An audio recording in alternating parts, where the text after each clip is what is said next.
I am struggling in this sermon series. I'm struggling with the distance of my life currently lived and what I'm reading the life of these apostles and what they lived out. I mean, in the book of Acts, as you know, we're working through this sermon series, the level of supernatural lifestyle that these apostles, these everyday, ordinary men and women are doing, feels like a mile, an infinite mile, is that a thing? Apart from my life. Consider, you've got Peter healing a lame man in Acts 3. You've got Ananias and Sapphira struck dead because they lied. Acts chapter 5, we'll talk about that this week. You've got apostles performing all kinds of miracles through Jerusalem. You got Peter and John talking with Holy Spirit and teleportation in Acts, or later in Acts. You've got Peter raising folks from the dead in Acts chapter 9. You got Peter out of prison in Acts 12 and other places. You've got the sorcerer smitten with blindness in Acts 13, and on and on and on. And there is this story of the supernatural work of Holy Spirit in mission and in Acts, and I just find myself so far removed from that.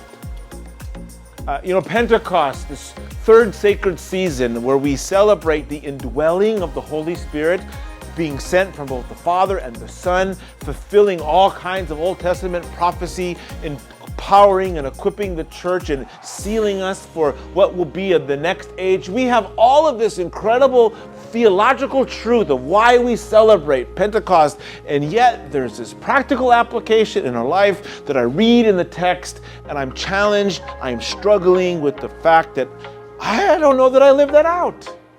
I don't know that I have that kind of empowerment that I think we're supposed to have. So here's my challenge to me, to you, as we work through this sermon series.